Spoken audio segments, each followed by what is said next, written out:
Dan Chaplin here. One moment.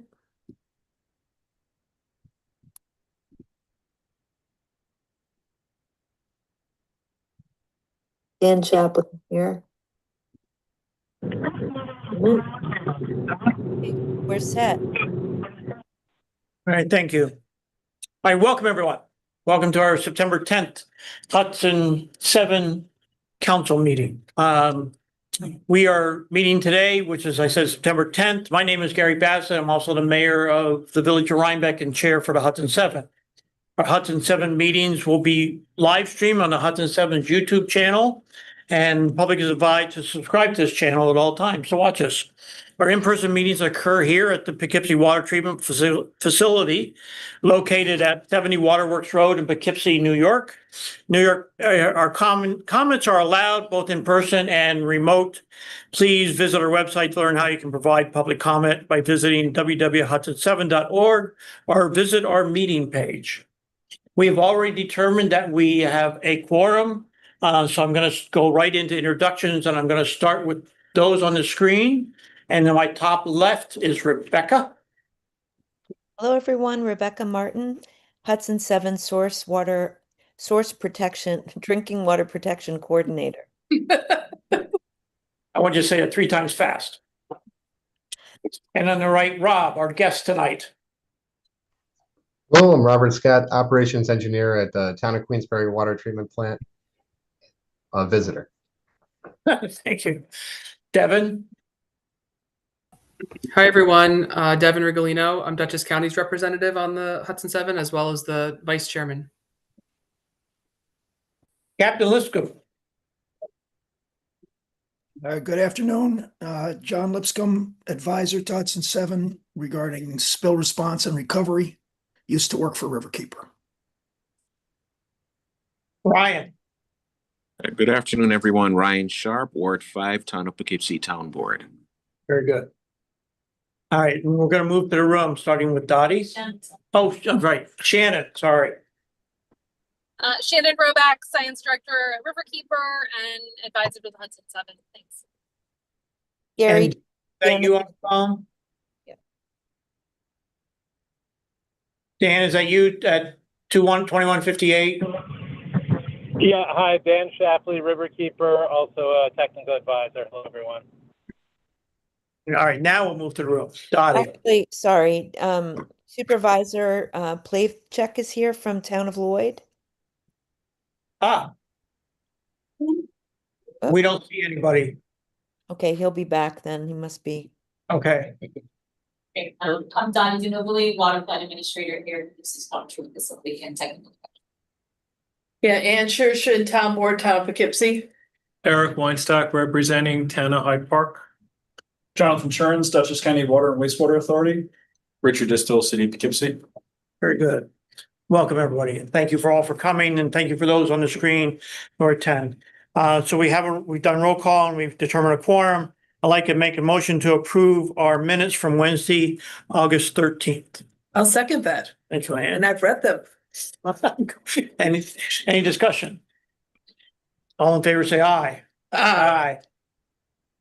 Opposed? Thank you. Moving forward, treasurer's report. I am now the interim treasurer for the Hudson 7 Council, and we are working diligently on getting the paperwork transferred so I can then present to you all a report on a monthly basis until we work through filling that position. All right. So we're going to take a pass on that right now in terms of having a quorum until we get the paperwork transferred over to me from our bank. And then Rebecca, Source Water Protection Coordinator, your report? Yes, Council, is it okay if I table this for next month and provide you with August and September's reports? It's been busy. Do we have a choice? No. No. All right, how about communications? Is that okay with everyone? Yes. Go ahead, yes. Okay, great. So the Town of Lloyd requested a letter of support for a grant that they were applying for water infrastructure improvement. and the intermunicipal water infrastructure grant application, which we turned around quickly. So that was good. We received a communication from Supervisor Elizabeth Spinzia, who's resigned as the Hudson 7 treasurer, but will remain as a council member, the primary voting member, and she plans to appoint Debbie Hecht as her alternate after the fall election. There was a new release, Wastewater Microbiology Made Simple, that was sent around to the to the drinking water plants. And John Lipscomb shared this NPR report from the other day, Inside One Town's efforts to prevent cyber attacks at water treatment plant. That is a late communication, and one other late communication is that today, following all of our work this week, I sent a reminder that the Hudson 7 is a contact sheet that's up to date and to please keep it handy. Those are the communications for September, Gary. Yes, thank you. Do you want to go on into upcoming meetings, please? Upcoming meetings. So we were able to secure the Coast Guard to come to the Hudson Sevens meeting in November on the 12th. Do a presentation. It should be about a 90-minute presentation with questions and answers, which we'll talk a little bit about later on when John Lipscomb provides us a report with Commander Atten. The Hudson River Watershed Alliance is hosting a September Watershed Roundtable event on Monday, September 22nd, and there's a link to sign up. And the Hudson River Community Advisory Group, the CAG for PCBs for the Lower River, is hosting an in-person meeting in Newburgh on September 24th. Devin already is attending on behalf of Dutchess County and will be attending for the Hudson 7 because Dottie and Randy are both unavailable this month. And those are the upcoming meetings and events for September. Thank you. Is there anybody else on the screen attending for public comment or here? Hearing none, we're going to move on. Mayor Bassett, this is Andy Bicking, Ulster County Department of Environment on the phone. I just want to say hello to everybody. Hi, Andy. We saw you join in. David, we see you're there now. I do not see. Yes, I had a little bit of internet problems today, so it took me a little longer to get on. Sorry. It's okay. Thank you both for joining us. Much appreciated. Can I just ask, Andy, is that you on 802-7978? Yes, Rebecca, that's my phone number. You got it. Thank you, Andy. That's how you look, Andy, here on our screen. You look like a telephone. All right, we're going to move on. So, Dan Shapley. Dan, would you be so kind to introduce our guest, Robert Scott, Operations Engineer from the town of Queensbury, please? I'd be happy to. So, Mr. Scott got in touch with me a couple months ago, saying that, at Queensbury is one of two treatment plants that draw from the Upper Hudson, north of Glens Falls. And he was asking, what Riverkeeper might have to offer by way of assistance for source water protection. And, I told him that we have some sampling sites north of that area, and we could talk about potential for gathering data that might be useful. But the biggest thing would be to come and meet you all and get an introduction to what collaborating among municipalities on a common issue for source water protection for the river looks like. And so that brought him here today. I'm very glad that he could be here. So I'll turn the mic over to him to let him introduce himself. Sorry about that connection. There's Rob. Oh, no, that's fine. So if it's okay, I did put together a quick little presentation. Hey, Nick. Yes, all right. So As mentioned, I'm north of Poughkeepsie, so I drew a map a little of New York State and have the Poughkeepsie water treatment plant targeted there. You can see up in these little hearts, you can see north of Albany. That's where we're located. And then zoomed in, this map outlines the town of Queensbury. And the hearts are little favorited positions of the water tanks. The Hudson kind of falls down this stream and then hooks up here, and you see where this heart is, and that's where I'm sitting now at the town of Queensbury water treatment plant. We're a group of 30 people. We've got about 10 in the water treatment plant, 10 in distribution, and then 5 in metering and 5 in wastewater.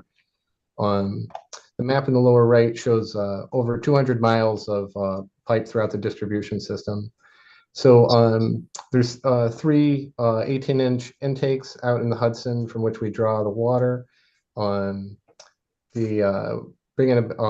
our maximum draw is 15 MGD, but we have never hit that target. So we've done about 12 MGD. We average around 5 MGD. It's a bit of a misnomer.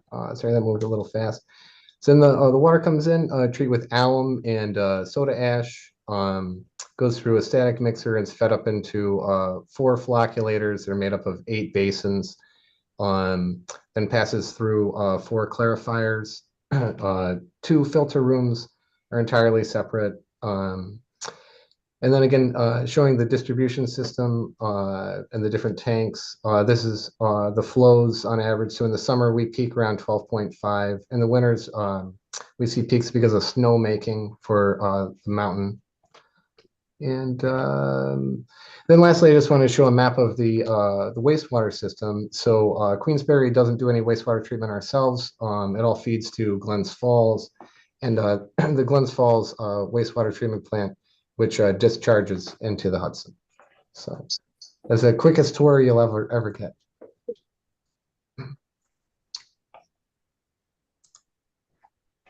Thank you. Rob, are there questions? Gary? Any questions for Rob? I guess I'm going to ask one question. Rob, are you the only one in that area that's collecting off the Hudson? No, so across the river, Saratoga Water Authority, they collect for the county of Saratoga, but not the city of Saratoga Springs. So that can be a bit confusing. What they provide to the city of Malta, the city of Mechanicville, and maybe a few others. They were put in place because of a microchip facility, Global Foundries, which moved to the area in around 2008, 2010. So it's you and then the town of Saratoga, correct? Us and the county, Saratoga Water Authority. They Yeah. So the city of Saratoga has a reservoir in Wells.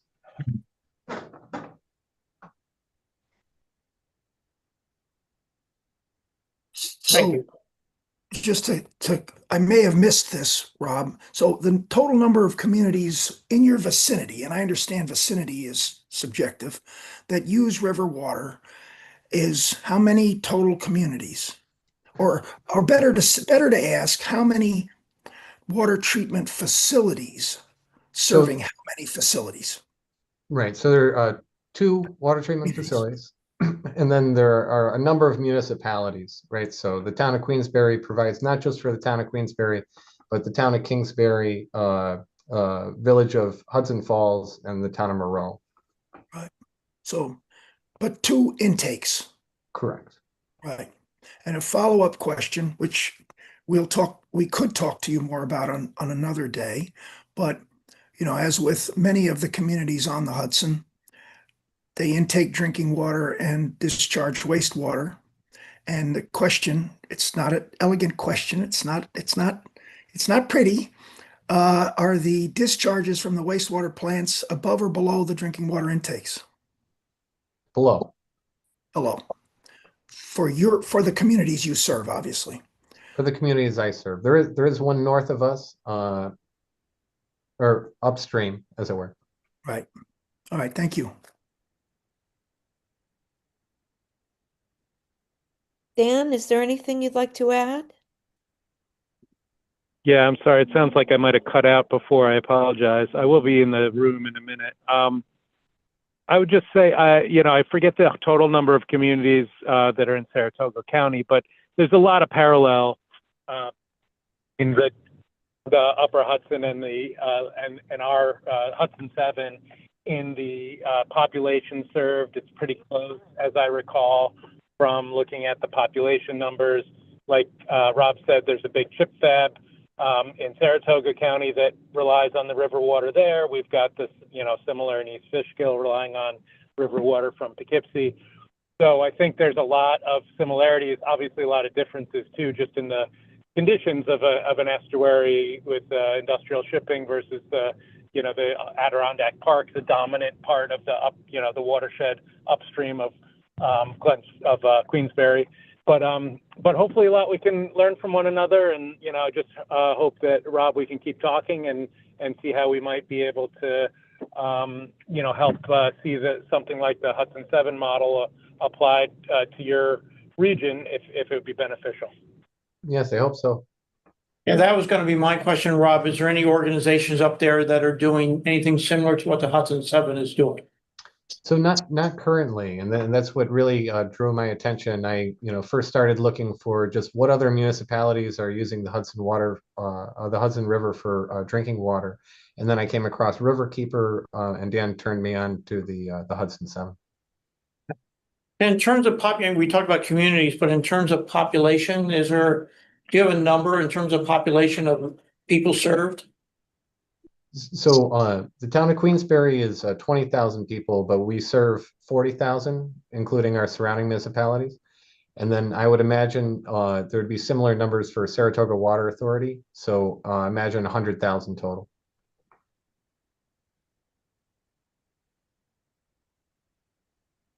How well do you guys how is your communication between yourselves and Saratoga?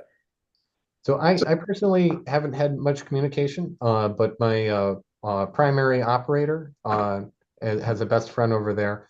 And then my water superintendent had a hand in establishing Saratoga Water Authority, as they're relatively new. That was going to be my next question. What is the age of your plant? So our plant was originally established in 1974 and then was upgraded in 1996. The Saratoga Water Authority would have been in the 2000s.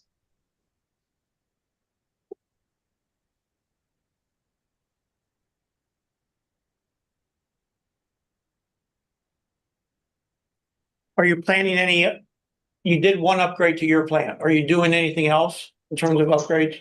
Not presently. So we're expanding our distribution. The entirety of the town of Queensbury hasn't received water. There are other areas that are struggling with groundwater contamination, and we're looking to just expand our distribution system.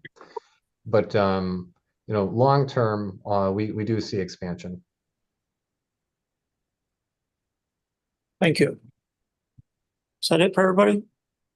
Everybody here sounds good. Thank you very much, Rob. I hope you're going to stay in for the rest of the meeting. Yes. Very good. All right, I'm going to move on. We're going to go to old business.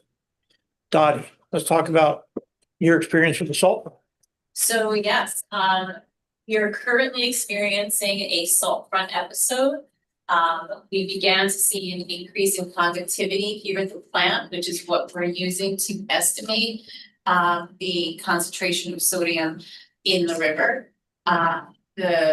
We started to see that increase the early part of August, but it wasn't anything abnormal that we are used to seeing when we have some low periods of rain. But then all of a sudden, on the 4th of September, we had some really large spikes. The highest spikes we've seen on record that we have available. So how many years is that record? Well, that I can easily access back until at least have found data back to 2011, but I have an operator here that's been here for 3 years and he hasn't seen it that high. So I'm. And what is high? We had a conductivity units of around 2,000 microsieverts per centimeter, which estimates to about 500 milligrams per liter of sodium. So we are above, or we estimate that we have to make some public notifications. We've been in contact with the health department, and it should be coming very shortly. What's the drinking water standard? So the standard, we actually have a health department person here too, so please correct me if I misstate something. But for sodium, there's the first notification level is at 20 milligrams. If you exceed 20 milligrams per liter, we always state in our annual water quality report that we exceed it, because that's for people that are on severely restricted sodium diets. The next notification level is if you exceed 270 milligrams per liter. And then, there's nothing beyond that. So right now we are at that 270, and that's for somebody that would be on a moderately restricted sodium diet. If you don't have any health restrictions, there is no notification. I mean, a can of soup has so much more sodium in it than we're talking about. For chloride, there is a massive contaminant level of 250 milligrams per liter. So we're right at that exceedance point as well for that. So the thing is we are only experiencing those high numbers when we have a high tide. As soon as the tide goes out, we're back to river water and those numbers come down. So it's not at that elevated level the entire time. But Really, so the tide has that drastic effect on the water quality? Yes. Have you changed? Because the old rule was you respond to the tides. So unfortunately, the plan that we had as our emergency plan when we had the salt front episode is we would pump around the tides, meaning that when the high tide was here, we would turn the plant down or either reduce rates or shut down completely and not take in any water. Unfortunately, our production volume is drastically increased and we're not able to execute that plan accordingly, especially for an extended period of time. We might be able to do something like that for a day or two. If we knew we were getting a whole bunch of rain coming, it would be a lot easier to maintain that, but unfortunately we would never be able to sustain that on an extended period of time. So we are at the mercy of the weather and doing the best we can to continue. So you're still experiencing it today? Yep, it has not, it dropped a little bit since the 4th, our conductivity levels, but it's pretty much remained the same. We haven't seen a large enough reduction to make a difference. There have been a couple of complaint calls where some people notice a little bit of a different taste. I think everybody's taste buds are different, so some people experience it more than others. But so far, all of our water quality parameters that we're using for treatment has remained the same. We're doing additional testing in the distribution systems and we're monitoring for our erosion control, things like that. So everything is still gives us no indication that there's anything greater happening than just some additional salt and chloride. Jonathan, I'm going to shift to you. You're next in line. And they indicated that at this point in Hyde Park, our intake is around the elbow. So past the culinary and whatnot. We have not seen the same impact. We are seeing the connectivity go up a little bit, but nowhere near the level you are. You're our area in full line. We're hoping for rain. Yeah. Right. We can pump around the tides, so that's more of an option for us. So it's also important to understand, I think the salt front comes in low. The front preceding part is on the bottom. Oh, really? Yeah. So, no, the salt water is more dense. There's just the way the whole tide works. So it's very dynamic. Appreciate the information and we do buy water for some of our downstream customers. City's water system. So in tune with you and following your reports. So yeah, we'll continue to keep notified as we get more data. One good thing is that we have been in communication with the USGS that's working on the salt front study. So we've had some really good discussion about what parameters we're monitoring, the different stations. We've noticed some trends which will be helpful, I think, to us as we monitor for this to help give some awareness to our, critical customers in distribution systems like our hospitals and dialysis centers. So we're noticing that we might need to be paying attention to the West Point stations and their connectivity there, and monitoring that. And then finding ways within our own treatment process to be better at evaluating what's happening. So taking all of this and trying to learn from the experience and that changes as we see that.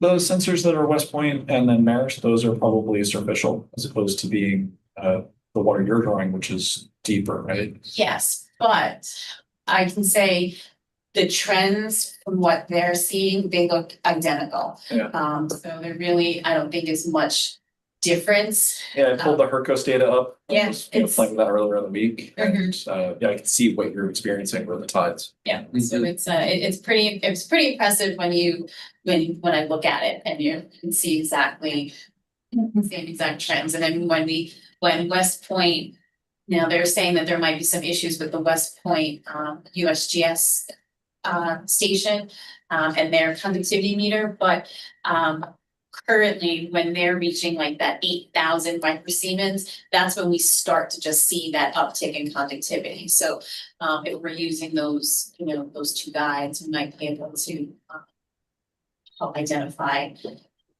again, just something so that we can prepare and notify people that might be needing. Yeah. When West Point hits 8,000 for the units, is that the limit of the sensor or you're? That's what they're looking at. That question then too, if it was the limit of the sensor, if there's something wrong with it, they said that they need to replace that meter. So I'm not sure if that's, I asked the same question, if it's the maximum. It's a flat one. Just flat, exactly, that's it. So my suspicion was that it flatlined because it reached the maximum of the sensor. You can see it like with the tide go up and down and then it's flatlining, it comes down, flatline, and then it just boom. Yeah, that's what I had suggested. So they're gonna look into it. They're supposed to replace that meter. So.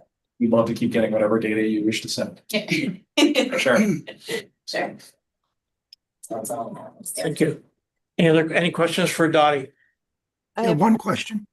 John, before you ask, can I just ask who is on the phone with 8593, please? *6 to come off mute. Supervisor Freer's on the phone. I don't know which. Oh, maybe that's Danielle. Okay.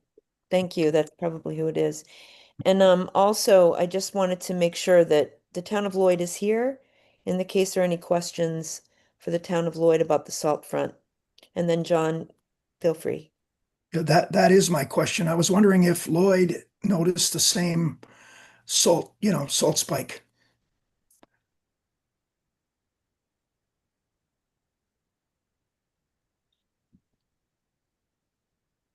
The supervisor might be having some Wi-Fi issues.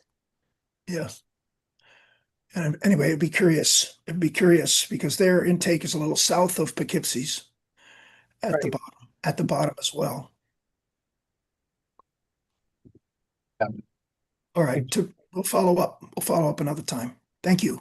One thing I'll add is I just talked with the contact at DEC who's, informing, using the data that you've shared and your experience to inform a statewide discussion. I guess you already knew about this, about statewide drought, because we're not in drought watch or warning or anything, and yet we're having drought impact. So there's a disconnect. So the experience here, I guess, is, it's going to be discussed, and maybe that'll be changing because of it or something, but at least they're aware of it, and it's elevated up there. Which is actually, this whole thing kind of caused a little bit off guard because we weren't expecting it. We see, we do see fluctuations in conductivity regularly and periods of lower rainfall, but to have that big spike when we did, as fast as we did, it really did surprise us.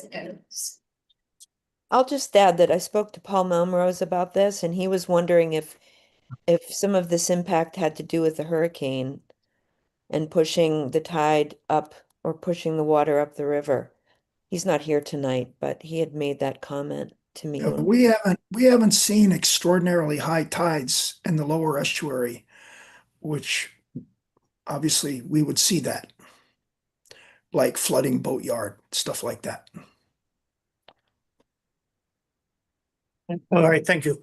All right, so I'm going to give a brief update on where we are with our funding sources. Everybody knows we're still waiting on a 501c3 to find out the status. I've reached out to Ian McDonald on a couple occasions, but hopefully that maybe he can check status for us to see where we're going, because that whole funding stream varies in terms of how we are working with all our municipalities to do that. So Devin, Dan, and Rebecca and I have been working, on and off to be able to put together a plan. We have sent notices to all of the municipalities to say, hey, we're back into requesting a funding stream for the years 26, 27, 28, which will be the next 3-year cycle. But it's going to be a little bit of a change in terms of going forward and what we did before, because we realize that everybody's on somewhat of a different cycle. The county is moving forward, the Dutchess County is moving forward with a grant process, which they have money, and Devin, correct me if I'm wrong, they have money to get them through till July of next year, but then if the grant kicks in, that covers them for a 2-year span, plus gives us some additional money if that grant is achieved. Towns are on doing their budget cycles now and working through that process to put that in. So we wanted to make sure we give ample notices to all the towns to be able to do that funding. So that's why that went out. But I think Hyde Park came back and said, where's the MOU? And we did do an MOU before, but we're looking at trying to redraft the MOU because not everybody is on that same cycle, where we have a blanket MOU that says, hey, we are requesting funding, but we will ask the towns and village, in this case being the only village, to pass resolutions on a yearly basis. Because we can't pass a resolution for 3 years. No town, no village, no city can do that. You can only do it on a yearly basis. You can budget For the each year. budgeting, Right. yeah, a resolution be for your budget time. But an MOU gives us an indication that you're willing to still participate and be part of the Hudson 7 Council. I'm working with Ian McDonald to say, how can we draft this blanket MOU, right, that gives us that leverage without saying you're making a commitment. You're making a recommendation to want to continue. The resolution would be your commitment to then continue to do the funding. Is that clear? Understand? So that's where we're kind of at right now, but the letters have gone out to all the municipalities to say, including the counties, that we are in the process mode for working for the next 3 years. We hope 501c3 comes through and we can start working through a different process to get us into where we're doing a collection of money and working on getting donations that we can achieve and help offset all of us to be able to do that. So if there's any questions from any of the municipalities, please reach out to me. If there's concern or what if, please don't hesitate to give me a call and we'll work through the process, because I want to make sure everybody understands that process that we're going through. Okay? Gary, I have one thing to ask about that. Sure. So Ian's looking at the MOU as well as the resolution. Right now, the council members have a resolution that does ask for a 3-year commitment. I know. So would we be revising that resolution to reflect this plan and redistribute that so that there's clarity from the Yes, start with the tool? yes. Okay. As I mentioned, because nobody can pass a resolution on a 3-year. They can sign, you can sign an MOU for 3 years, but you can't pass a resolution for your So budget. sign the MOU, does that have to go before the board or? Yes, Oh, it does? yeah. All contract go in front of the board for approval. That's a recommendation that you should follow. Whether they follow or not, that's up to the individual municipality. But that MOU it should go in front of the board. Okay. Right? But please be advised that MOU is going to be more of a blanket to say, we're asking for a commitment to continue to support with a follow-on resolution on a yearly basis. Okay? Because it may change. And that's the other thought. Okay, any questions? Moving Well, on. You have a so question? so the community can proceed with the resolution to make sure that the funding is budgeted. put into Yes, the Budget this year. Yeah. The MOU is just going to be drafted that will allow the council to continue to ask municipalities year to year to do the same thing. Yep. So just to be clear, Eric. Thank you. Mhm. John, Yes. an Yes. update. You attended a very important meeting. Yeah, so yes, we have some good stuff to report.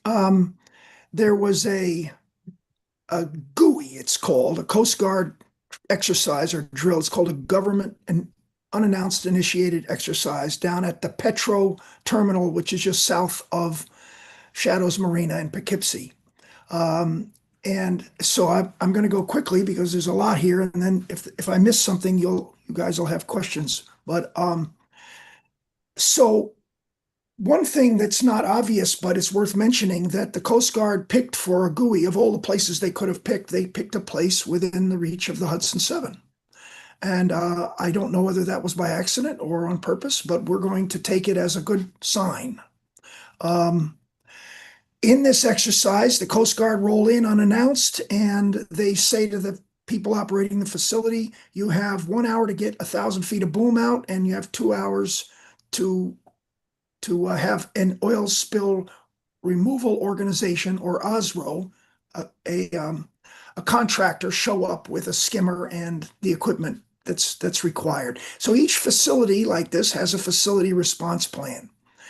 I'm happy to report that Petro, the staff there, worked very hard, and I thought they tried very hard. The only change that we recommended in our comments to the Coast Guard was that Petro, to launch their boat to tow the boom in the river, they had to drive the boat on a trailer up to the Poughkeepsie launch ramp.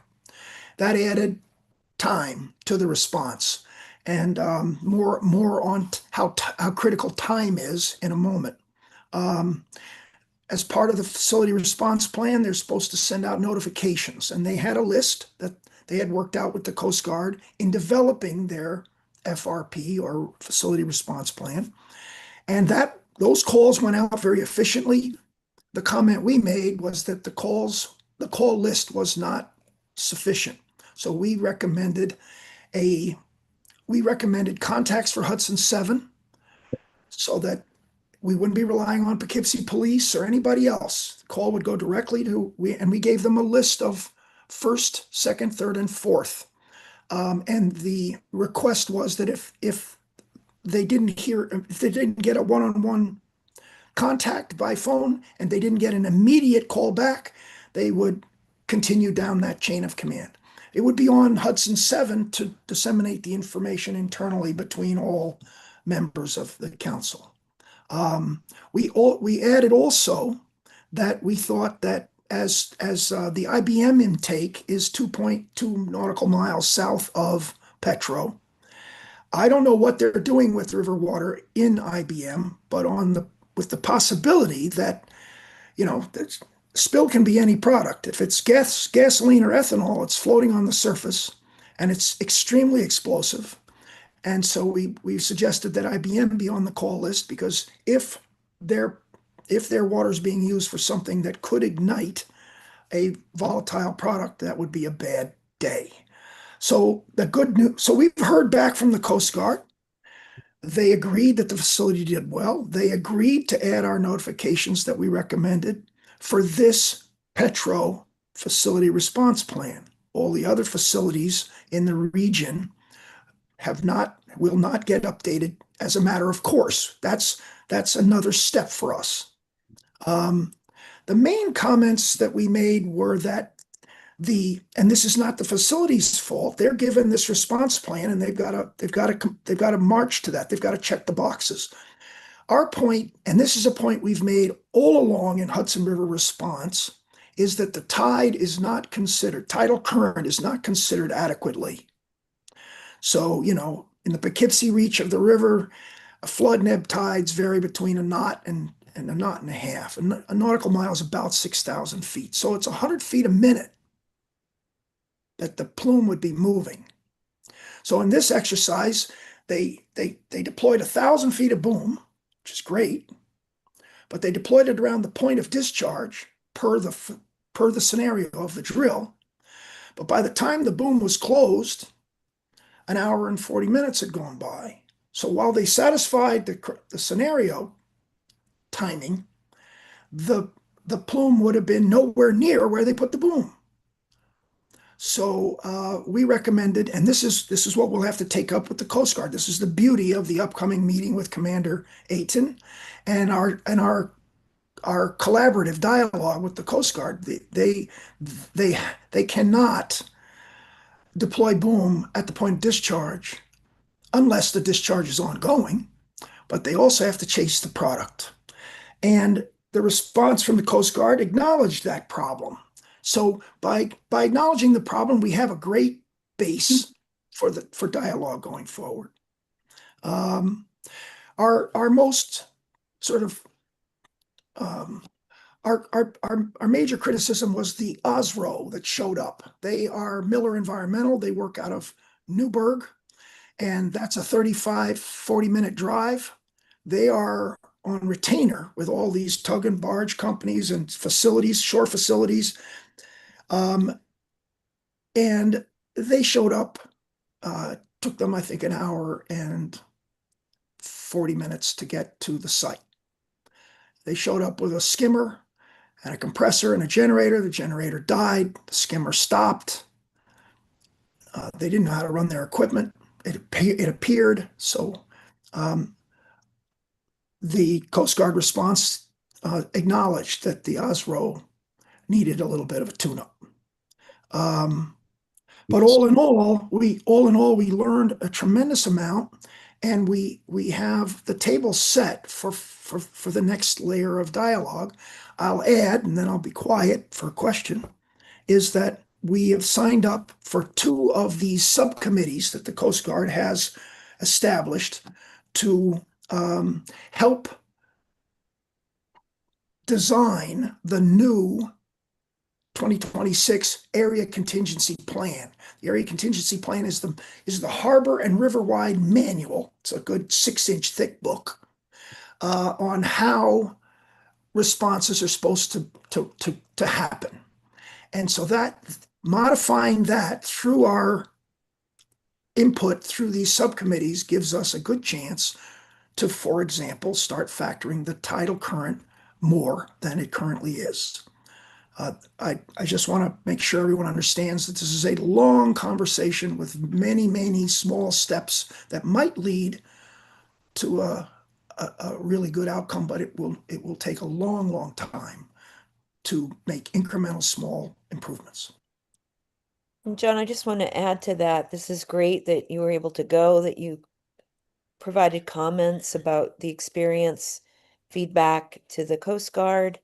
And that last month what John is bringing forward is that there's a motion for John to serve on the training and exercise and response and recovery subcommittee, which puts us in a really good position, as John just explained. And now that we've confirmed Commander Atten to come to the Hudson 7 on November 12th, I'm going to be calling a meeting that the council requested of John, myself, Liz Mesquita, and Nick Butler to discuss an agenda for that meeting and presentation and the kinds of materials that we might want to ask the Coast Guard to be prepared to submit or to bring along so that that meeting is really robust and productive.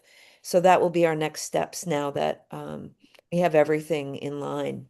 So I'll pause. Yeah, I'll add that we already see the subcommittees allowing us to engage. I was invited to a planning meeting for a EPA Coast Guard drill that's happening down in Port Newark in September. So I had nothing to add, but I get to meet the people, I get to learn, and that scenario is a out of control fire on a car carrier full of lithium battery powered cars, and that's a god awful thing to contemplate. But anyway, we're in the game with them, and they have been the new captain of the port, Captain Andrachik. We at Riverkeeper have seen over our time. I was 24 years of Riverkeeper, so we've seen that the captain of the port sets the tone, And we've had a couple of really good ones, and this guy is great. And we've had a couple that were basically, we're the Coast Guard, you're the public, never the twain shall meet. So we're in very good place with a new captain of the port and a collaborative conversation with the Coast Guard to make some incremental progress. Thank you, John. Welcome. Any other questions for John? All right, thank you very much. And we're going to move on. Jonathan, let's talk about your experience with Chippy. Sure. So this is Jonathan Cherners, Water Authority. We own and operate the Hyde Park Regional Water Facility, which is north of Poughkeepsie. If you're familiar with the culinary, we're north of that. There's a bend in the river called Condolbo. That's our take point. Chippy is the electric line that's being put in the Hudson. Last year, they had dropped a line on the surface. They are sending notifications at this time for our community water system that they'll be working in our area for two different projects. One is they're doing a survey with an ROV, rotating a little rover on the bottom. They won't interact with the riverbed, but allow them to understand the condition of the line and where it's located. That'll be off of the ship called the Argo. And then the second activity that's going to occur is with the Ardenne, I think is the way they say it. It's a second vessel, and that will be to interact with the line and put it below the surface of the riverbed using the technology that's been described for the entire process. Communication with or from the TDI group started on September 1st. We've had communication on the 2nd, the 3rd, the 5th, and we expect that the 48-hour notification will occur this Friday. Most likely to set them up for Monday to do additional work. We would anticipate that they'll be coordinating with our operators to do sampling on site to check for any water quality issues and whatnot that may go when they do their actual construction. But the date would be sometime after this Friday, 48 hours, so make it Monday, they would start their work. Typically, they're a marine group, so once they start, I believe they're working 24/7, so to speak, how they operate. That's correct. Is it there? Okay.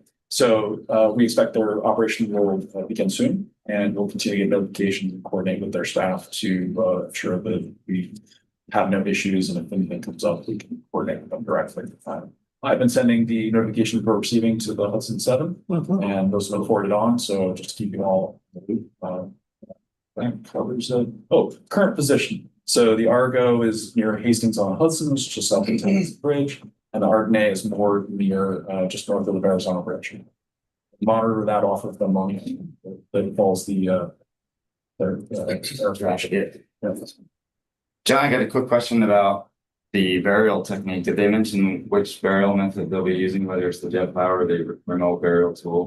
I would envision they're going to use, and again, I'm not speaking for them, just from the communication that we've received, I think they're going to use the original. So, but I've asked and have not received any confirmation from them. I thought since the cable was already laid, that was the only tool they could use. Well, that's why I'm saying I believe that's what it's going to be, but It is the RBT, the remedial burial tool. I don't want to speak for them because it's their job to tell us what they're going to do, and that sounds like the technology. So yeah, it should really be the only way. It is. Available according to the PSC document because the cable's already there.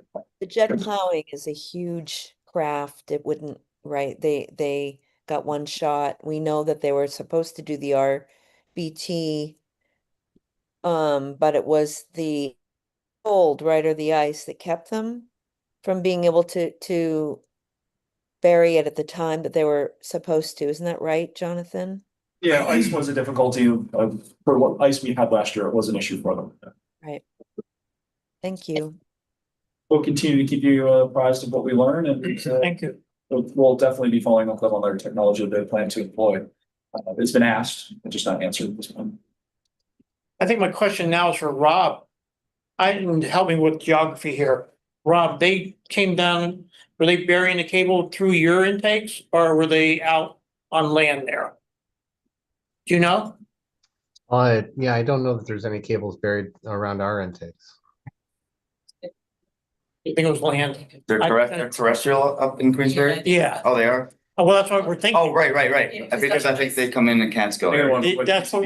Yeah, right. It came down Lake Champlain and then it goes on land through Saratoga County and Washington County, right?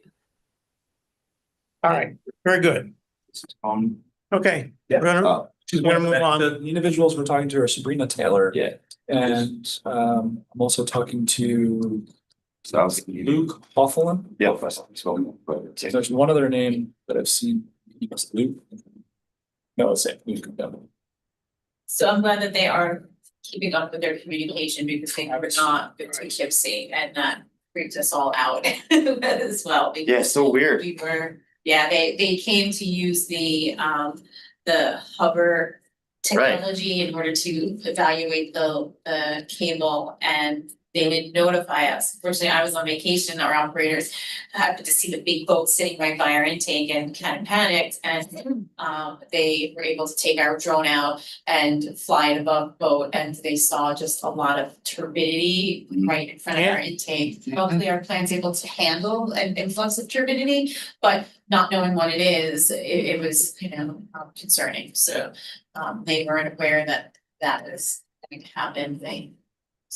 Yeah, just crazy, total backwards Yeah. experience from the last time they were in my neck of the woods. They were on point with respect to notifications. Yeah, every time. they did not, but once we called, we have the connections made.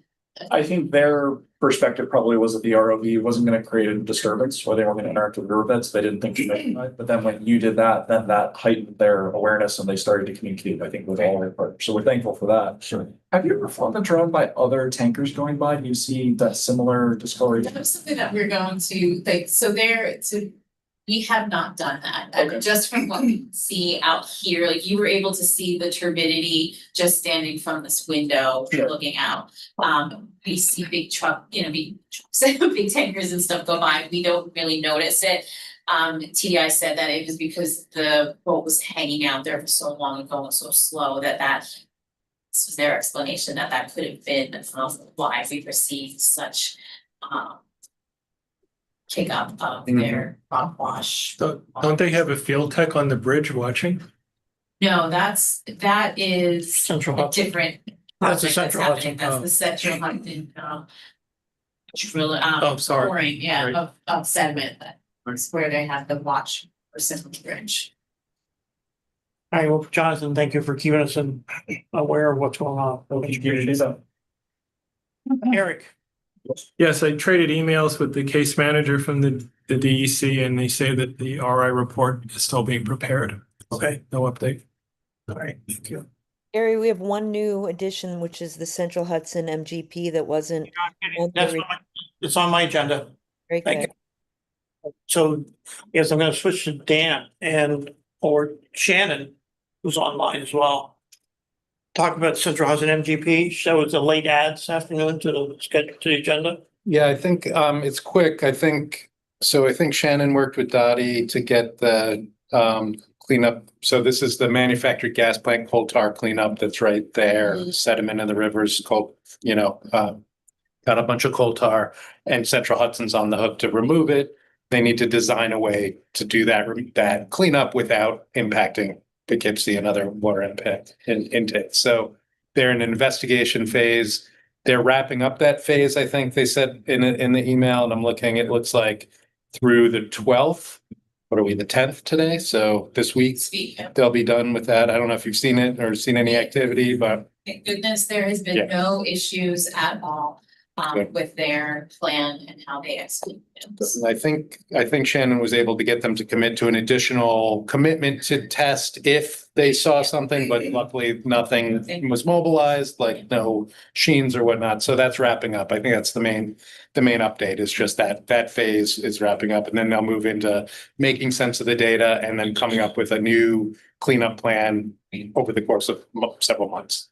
Okay, good. Thank you. All right. Rebecca, who wants to give any quick updates for the DDRSP2 since Mike's not online? Rebecca, Dan? So we're in round 3 of our comments. So we're finalizing edits currently on the language associated with priority issues number 5 and 6. And outside of these 2 edits, the report is ready to resubmit for state review, and we hope it to be final. Some really great news is that the plan management team that's in the Drinking Water Source Protection Program Plan, DWSP2, now includes all of our water treatment plant leadership. So Jonathan Shurins, thank you for joining the PMT of the Dutchess County Water and Wastewater Authority. Nick Butler from the town of Esopus has joined, and David Plavchek and Adam Littman from the town of Lloyd have all joined, which brings together all 5 of our drinking water plants. So that's terrific. And if anyone has any DWSP2 related questions, Mike Forging invites you to contact him, and he'd be happy to discuss by phone or on Zoom if you have any questions. And Gary, I don't know if you saw, but your upcoming NICOM meeting with the DWSP2 office hours. I saw it. Okay, great. So you're all set. So that's Yeah. it for DWSP2. And there's no updates for the Water Treatment Plant Committee or Lower Sopus Creek committees this month. So we're on to new business. All right, so Rebecca, I'm going to jump over to technical advisor policy that we're moving on because we're running short on time. But I want to move into the recent experience that has been going on right now with the harmful algae blooms. So I'm going to turn it over to Nick or Dan. It's the man. I'm not, I'm a You're small Dan. piece of the puzzle. Just happened to turn up, I guess, over by me. So this past Monday, about 4:30 p.m., I was home. I received a text from my senior plant operator who closes the plant at 5 p.m. And he said, "The boss, there's some green, it looks like algae inside the water plant." So I sent over some pictures to Rebecca, which are on the presentation now. So Rebecca, you can just go ahead and cycle through those or however you want to do it, but I'll try to be brief. So the sample that you're looking at right there is what was basically a skim coat on top of, so we have 3 filter trains and in each filter train are 3 filters, sand filters. And they were a skim coat on each, I want to say 2 out of the 3 filter trains. One was more subtle than the, so like A train was a good sheen, if you will, a good matte. And then B train was a little bit less. So I said, "All right, bud, go ahead and shut down anyway. You know, it's 5 o'clock quitting time. So shut down until, we'll figure out what this is. We'll stay shut down." Somewhere plant fully? Correct. So we don't run 24 hours, only if we need to, we will. But traditionally we for 05 to 1700 operation, 5 to 5 operation. So we're only half hour short of shutting down regardless. But the intent was to shut down and then reopen when this was identified, whatever it was, because there was and has been some chatter within the area, not amongst this group per se, but just in the area of harmful algae blooms. And I didn't even know there was an acronym to it 2 days ago. So I'm talking to Timmy a little bit longer. He gets some more pictures. And the first person I could really think of was Dan Shapley, because I think maybe we talked about this a while ago in one of our many wacky conversations that we have had. And I pull out my work or my personal cell phone number, and his number was not in here.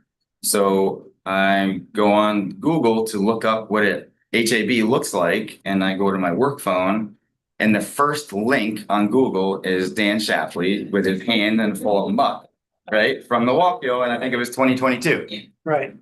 So I was like, oh my goodness, like the irony of this. I'm looking for the man's number and I'm staring right at his face here. So it was just kind of like the stars aligned. So called Dan, and then Dan and I were, he's asking me the 5 W's and just giving him the answer as best I could. I had no guidance per se. And then Dan helped me out with just letting me know what he thought, and then pushed it out to some of his colleagues. I reached out to Dottie same night, with the understanding. Right. Oh, that's right. So I called health department. I knew they would be closed. So about 5 p.m. they were shut down or so. And I have never had to call the emergency line before. I was reluctant to do that, but it warranted, the call. So called the emergency line. I was able to speak to your wonderful answering service folks. They did a good job of relaying the message. I did receive a call within about 20 minutes from the on-call health department tech. And then the on-call tech was super humble and let me know that this isn't, his subject matter. He's not a subject matter expert with this particular type thing. So within 5 or 10 minutes later, I get a call from Tim Rose, which Tim and I spoke. And up until that point, I hadn't heard anything from anyone, including Dan, really, that there's guaranteed halves in the river right now. It was 2 days ago. It's likely, it can happen. It has happened, but the probability with it being in the river is very low, slim. And that cooperated with Tim Rose mentioned, and everybody, including local health department. So I asked Dottie, hey, tomorrow morning, so yesterday morning, Tuesday morning, can I bring a sample up to you just to get it on the scope? We did that. And I had health department come to my plant, local health department, and we were talking through what had happened the night before, Monday night, going through all of this. Dottie got back with me, and Dottie, I could tell in her response that she I think going into it, she did not give me 100%. She didn't give me a percentage. She just thought that it sounds like what you're describing and what's seen in the pictures is not a half, but I'll take a look. I could tell, for this conversation, it's different. Her voice was, there's a lot of similarities with what I'm seeing under the scope and what's online, so She's a chemist, remember right, that. of course. So her reputation is it's spot on. So there was no hesitation to, okay, so now let's jump this up another level to all hands on deck. And meanwhile, I have 2 water main breaks that are simultaneous, right? wow. And I'm losing water. So I had been off for, at the time, 22 hours. So yesterday afternoon, about 2:30 p.m. And I was just kind of like, man, I talked to Riverkeeper, I've talked to DOH, I've talked to DEC, called DEC from Albany. Everyone is saying the same thing. But now, I'm getting from Dottie that there's a lot of similarities. So then I asked Dan one kind of like Hail Mary pass. Can you send all of these pictures that Dottie sent me to whoever you know, from one end of the earth to the other, anyone that you know that's a subject matter expert in this field that could potentially have an answer? Because that's all I really want, guidance, an answer and guidance. Yeah. And I wasn't getting it, and it wasn't any one particular person's fault. It worked itself out because after the message was sent out, within minutes, I got a call from local health department that local health department's on the phone with state health department, and they're setting up a meeting. And the meeting happened within like 4 minutes of that call. So at 3:30 p.m. yesterday, I'm on the call with state, and it was a totally different ball game on that phone call. So up until that phone call with the state health department, everyone I spoke to, DEC, of course, Dan, Riverkeeper, local DOH, it was a tone of unknown, right? Plausible, but unknown. With state, it was, we know all about it. Sounds like you might have something. Your pictures make it look like what meal? Water meal. Water meal. So there's a small plant, like sure. a tiny plant, harmless. And some of those pictures, that one picture up there. So I asked Timmy to take a coffee filter, paper towel, and just strain some out. And I wanted to see what was on top. Right? Are they tangible, or is it like greasy or sheen? So that picture right there, he said, describe that picture to me. And I said, well, I'm looking at a vibrant green, almost like lettuce-like substance with rigid edges that looks like it went through a damn cheese grater, and he laughed and he said, that's how I would, he's like, that was great. And that says to me that that's the water meal. But that's not to say that there's not any type of microcystis, in and around that. So they wanted a sample, and he said, tell me about your plant. So I walked him through told him I was driving. So I told him about the entire operation of my plant, how we operated.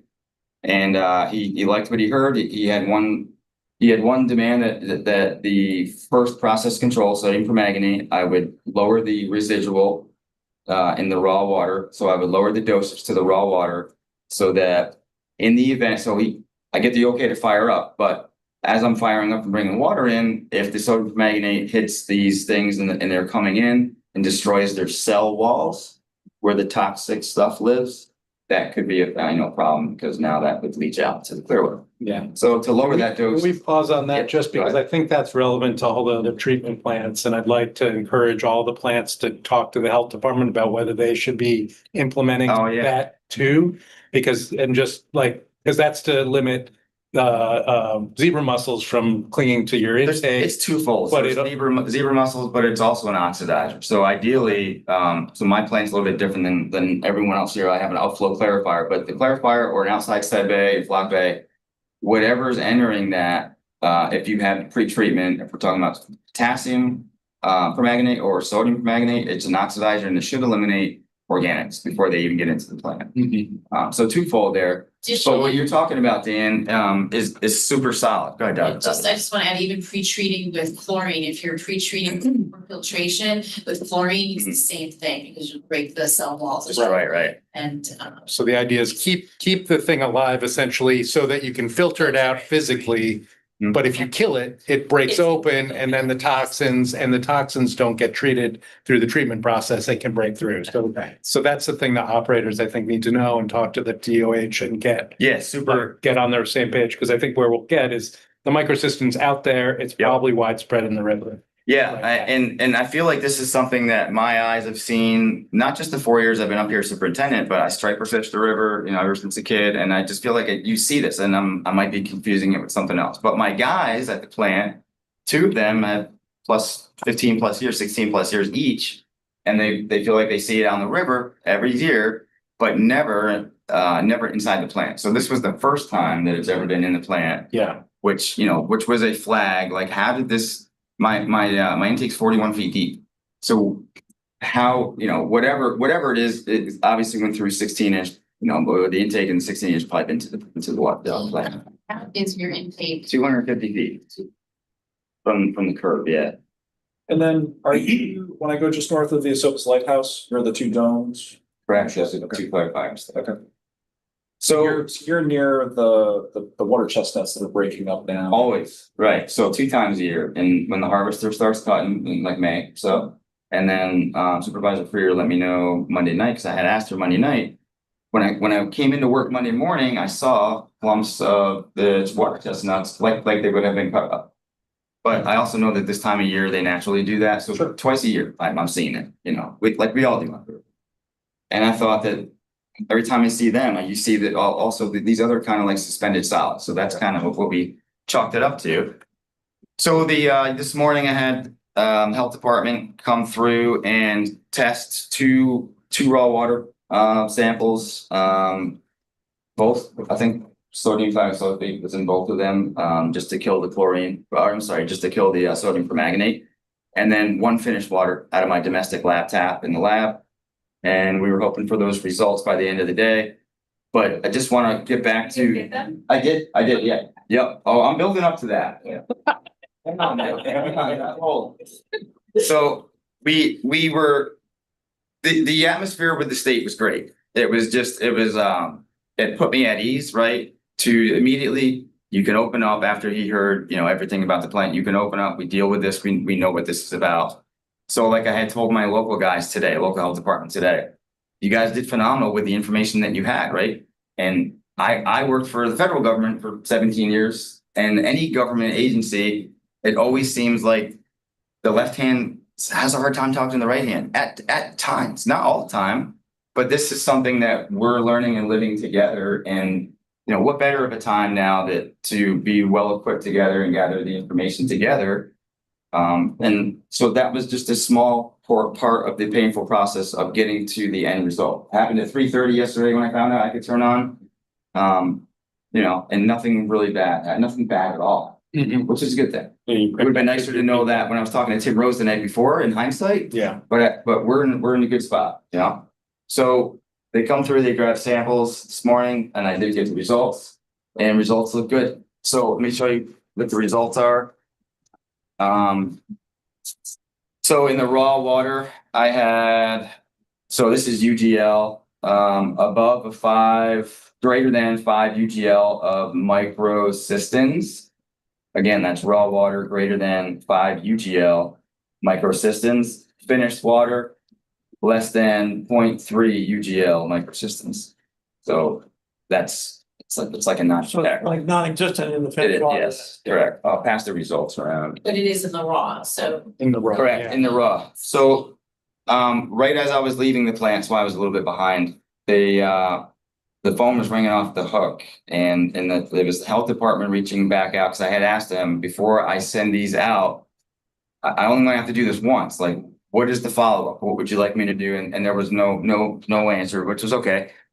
So I did get that answer when I was leaving. My Timmy called me and then they called from the health department. They asked me to bring the chlorine residual up a little bit higher in the clear well, which, okay, that's great. And then they're gonna come tomorrow, sample again. Before I forget, it's good. The caveat to all of this was the state being comfortable with me firing up was contact time. So contact time in my clear well. And I mean, the formula for contact time, it's not burned in my brain. And if I'm being completely honest, I haven't sat down and ran the contact time in my clear well in a good amount of time. It's not required, it's not portable. But it is when the health department stops in and says, what's your contact time? Let's figure it out. If I'm below the target number, then it's not a good thing, right? So I knew that the last time I looked at it and then the county, they concurred and they said Nick's good with his contact time the last we checked, which was recent, not very long ago. So I was gonna call local health department when I got the call just to say, can you come over? And not only myself, but give a couple of my guys a good refresher on contact time and formula and hands-on. I got the call from the health department before I could make that call to them. They said, hey, can we come over tomorrow morning? And like, this is super important. Like, the state is good with you firing up. And we know that you have good contact time numbers in the past. And with this type of season, meaning pH in the water, general pH, general water temperature, and a consistent chlorine dose to the clear well. And then the other variables don't change, the size of the clear well. So Scott Benson came over this morning, stayed about 2 hours, and I had two of my operators sitting down, and my contact time is mint. So I'm 3 log above and beyond where I need to be, so I'm 3 log removal. Even if I was 4 log removal, I'm 2 logs above and beyond that, which You're talking language that only Jonathan understands right now, but yeah. and I. So I far, just like the annual water cloud report, far exceed the state standards. Yeah. Right. It's great. So yeah, it was a good, and that was just the meat and potatoes. So I'd like to hear. Sorry about all. To add to that, so when I was walking out today, I got a call from Lindsay from the state health department, and she does want us to coordinate a poster and come up to Rhinebeck tomorrow. Okay. So. Do we know you're coming? I'm sorry. Do we know you're coming tomorrow? No, not yet. Okay. Now there was an email from Lindsay sent out very late, so depending on who's checking. Right, because we called, we also called, we could see it on the river. Yeah. And so our chief operator called. Yeah, somebody talked to Tanya, and she talked to them, she relayed the information to Lindsay and that, yeah, so we're gonna. Okay, I'll make sure we know. Yeah, I just found that out before I got out of the truck, that they'll sample Brian's plant, my plant. Also, if anybody wants resources, I can send along resources, stuff to make a have response plan. Some information from the EPA about drinking water in HABs. I have all that stuff if anybody wants to send. I think it would be great if you can send that definitely to us. Is there like a Hudson 7? Yes, yeah, Hudson 7, there's a Hudson 7 Gmail. Okay. So as we were kind of winding down with this, after the phone call yesterday with the state at 3:30, I had asked the local health department leading up to that call and even after, so for our after action, on all of this, please don't let me forget to bug you for a template for this for my emergency response plan. Because it doesn't really fit the bill for the catch-all, like non-documented emergency or whatever. You could use it anything you want for a checklist, but this definitely warrants its own checklist, Right. And with the amount that all of a sudden is now in the river, right? So to go from the mentality of what was commonly thought that it's not really in the river much at all, it shouldn't be, to it's there a lot right now. It's crazy. What I would like to know is if when you said 2022, if that date is accurate as far as when you ran Walk Hill check. Oh, That was the publication said 22. yeah, so I can fill in, yeah. So some what I context. found interesting is whether it means anything or not. 2022 was the last time Big we drought. did have a salt front event where technically chloride reached over 100 here. Okay. So Correlation. find it, yeah, I mean, Yeah, so it could be something that we want to pay attention to. I think so. It's a true Yeah. episode of. Yeah. So I think that you've got all that less fresh water coming in. Exactly, yeah. And it's getting stagnant. Yes. Scotty, that's awesome. Because we got the first rain on that 6-week drought in 22. I'm not trying to pull a Rain Man here, but I just remember it really well. So the night before our Chippy out on Chelsea, the night Yep, before, we had 6 remember weeks of 0 rain. And then we had a hell of a good rainstorm the night before. So showing up to Newburgh at the waterfront, the Hudson was like, I don't know what the severity was, but it was like chocolate milk. It was ridiculous. And it was a little bit better than that prior to the rain, you know, so. Yeah, that's awesome that you put that together. Oh, but you looked at it, I talked about it too. But you would expect the opposite, that the higher salt content would inhibit the growth of the algae, but it appears it may like it. Well, there's a correlation. We don't know if we understand the correlation right now. Right. Or the water's not moving as much in Right. the river, because you know, the fresh water coming in. Right, which I Flush think out. is something that's happening, so it would be interesting to know what, what when the tide comes in normally, like there's an average of how far it pushes up and how far it comes down, and it kind of bounces in between. Now that it's lower and it really isn't moving, it would be interesting if there's data somewhere out there that's monitoring that we can compare now to 2022 to prior even Good as well, point. so. I just like to make a comment. First, thank you, everybody. This was a great response, including thank you, Department of Health. I mean, this is what the Hudson 7 is all about. This is how we work together and how we work together and solve things. And just so thank you all. It was a great team effort, that drove this, but Nick, you really took the lead. Thank you. Well, no, that's Timmy Byron up-channeled it without any hesitation. So I'm going to give my senior plant operator all the credit and where it's due. So that's an integrity. But that's an integrity check, right? Yeah, The of connections course. here. And then Yeah, having getting it it out, availability getting within the out. circle. And your calls to my plant and Hyde Park or whatever at the Poughkeepsie, Absolutely. just it activates the whole system. Yeah. Can I fill in just a couple of Please do. Yeah, please do. context? So, I mean, because there's been information streaming in all day and yesterday on this. So, traditionally, if we had gotten that kind of call, we would have responded the same way the health department did. It's probably duckweed, it's probably water, meal. I don't remember that one. Guacamole, when somebody told me what it was the first time, and I just looked at the guacamole. Right. Yeah. But but what we're seeing, there's multiple lines of evidence lining up that, I mean, including the hard data from the health department now that microsystem, was in your plant, but the algae is visible along the whole Sopa shoreline. We documented it today as far up as Catskill, probably, gets a little more diffuse there. It's been seen in other shallows. Carey Institute, which is in Millbrook, has been river monitoring for decades. They were out in Kingston and said they have seen it before. It's not unique to have had harmful algal bloom at all. Definitely has happened in pockets in places, but at least to anyone I've talked to at this point, this seems to be the most significant, the biggest in living memory.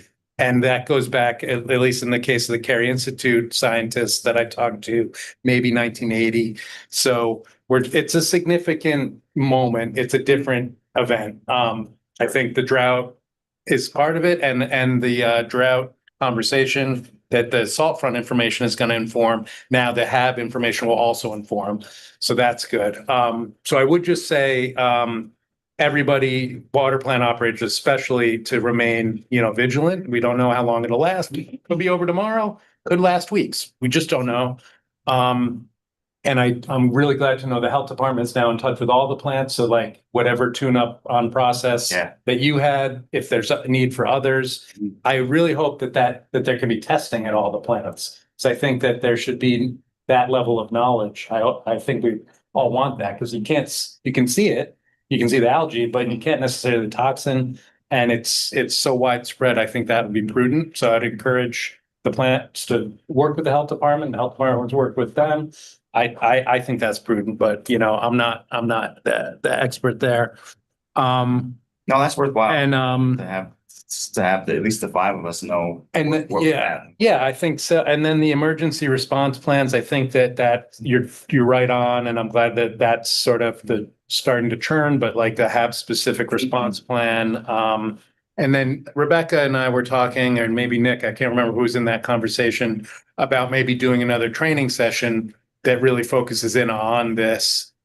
So to bring in some, like you're saying, with some of the resources, but maybe in a focus session that has the operator credits and everything else. Since we have that working group. Right, yeah. So I think those are the kind of top of mind things. But in the meantime, Riverkeeper, we're fanned out. We're trying to get samples, but also just observations. We've got kind of the word out to other people who spend time along the river, Clearwater, Scenic Hudson, et cetera, to report. If you do see something, DEC has the HABs reporting system. We can share the link around, maybe, Rebecca. But it's important to just make those formal reports because that just defines the extent, the duration, like that'll be a good record for the future, because it does seem to be like a unique case from what I have seen right now. I'll make a comment. I'm on the phone with Dan last night in real time. Mm-hmm. He's stopping somebody from stepping into the river. Yeah, well, that's Right, because the real dogs, time. yeah. Oh, The really? dog. Yeah. Right? Yeah, Lake So, Park. That's crazy. Yeah, it is. And it just shows how important this really is. Yeah. Yeah. Can I just add one quick thing to the, Rebecca, hold. Rebecca, wait. Like, we deal with it a lot in recreational water, so more so than Sure. water. And, we ask, facilities to post and, somebody's just taking their dog for a swim in the lake. If the microsystems are high enough, you can take out your dog. I mean, it's nothing to mess with. So I think the biggest part of that is to realize and recognize what we're looking at, right? Because up until 2 days ago, like what I mentioned earlier, knowing that what I do with the river, even before a water operator, being a water operator, what I would see in the river just kind of brings back memories of, I think that kind of looks like what I always remember being in the river, right? So I wouldn't know what a HAB looked like 2 days ago. I'm still not 100% sure. I know what a HAB looks like. I know what a bunch of crazy little pieces of lettuce look like that remind me of that. But I certainly wouldn't know if I had to pick it out in a lineup. Like that's okay algae. That's not, you know what I mean? So I think that That's why we have people like this. So oh, awesome. Yeah. That were available and responded. So that was a home run, sure. And thank you for putting. Rebecca, you had something to say? I just wanted to say to the Department of Health in the back, our email address for you to communicate with us is hudson7info@gmail.com.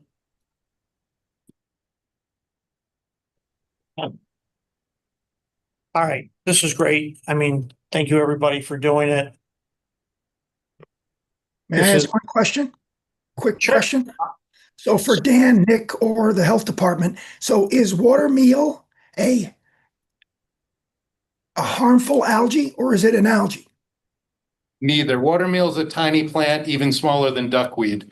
Right, I see that. So the reason I'm asking is in this final part of the conversation, HAB was mentioned several times. And so we want to be careful as we talk about this event to be clear whether it was a harmful algae bloom or it was a aquatic plant bloom. It's both.